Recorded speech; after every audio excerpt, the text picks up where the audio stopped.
पश्चिम बंगाल की सियासत में इस बार मुकाबला सिर्फ सीटों का नहीं बल्कि सत्ता की दिशा तय करने वाला है। अगर चुनाव नतीजों में तृणमूल कांग्रेस की सीटें उम्मीद से कम आती हैं, तो क्या कांग्रेस आगे बढ़कर समर्थन देगी? यही सवाल इस वक्त राजनीतिक गलियारों में सबसे बड़ा सस्पेंस बन चुका है। एक तरफ बीजेपी सत्ता में सेंध लगाने को तैयार बैठी है, तो दूसरी ओर विपक्षी एकता की असली परीक्षा नतीजों के बाद होने वाली है।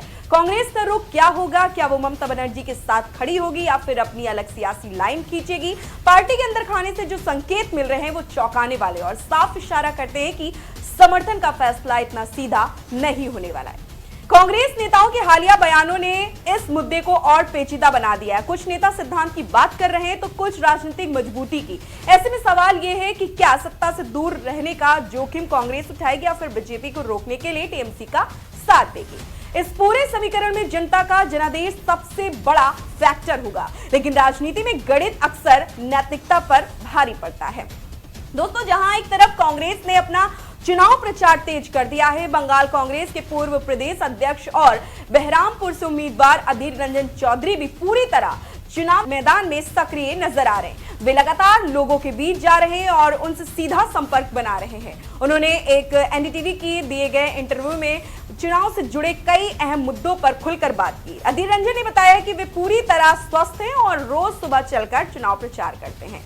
कांग्रेस के पूर्व प्रदेश अध्यक्ष अधीर रंजन चौधरी से जब पूछा गया कि अगर चुनाव के बाद कांग्रेस की कुछ सीटें कम आती हैं तो और ममता बनर्जी को उनकी जरूरत पड़ती है तो क्या वे समर्थन देंगे, इस पर उन्होंने कहा कि यह एक काल्पनिक सवाल है और इसका जवाब अभी नहीं दिया जा सकता। इस तरह से उन्होंने अपनी पार्टी की भी मंशा जाहिर कर दी है। जी आपको बता दें कि इस बार बंगाल चुनाव 2 चरणों में होना तय हुआ है। पहला चरण 23 अप्रैल और दूसरा चरण 29 अप्रैल और नतीजा 4 मई 2026 को होगा। बता दें कि राज्य की सभी 294 सीटों पर मतदान होगा और सरकार बनाने के लिए किसी भी पार्टी या गठबंधन को कम से कम 148 सीटें जीतनी जरूरी है। देश के 5 राज्यों में विधानसभा चुनावों की घोषणा के बाद सबसे ज्यादा जो नजरें टिकी हुई हैं वो है पश्चिम बंगाल पर। जी हां, कहते हैं कि पश्चिम बंगाल की राजनीति हमेशा से देश की सबसे दिलचस्प और संघर्षपूर्ण राजनीतिक लड़ाइयों में गिनी जाती है।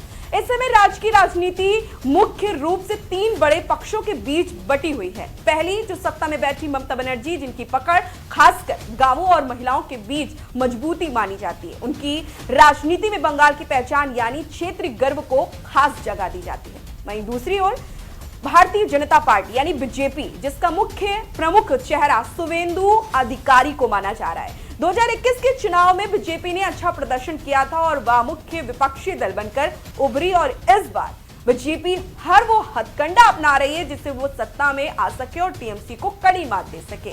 वहीं अब बात कर लेते हैं तीसरी पार्टी जो है मोर्चा वाम दलों और कांग्रेस का, जिसमें सीपीएम और कांग्रेस साथ मिलकर चुनाव लड़ रहे हैं।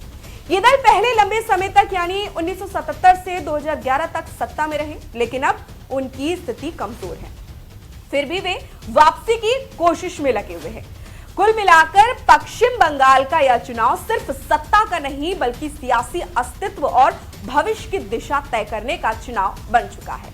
दोस्तों, हर दल अपनी पूरी ताकत झोंक रहा है, बयानबाजी तेज है और रणनीतियां लगातार बदल रही हैं।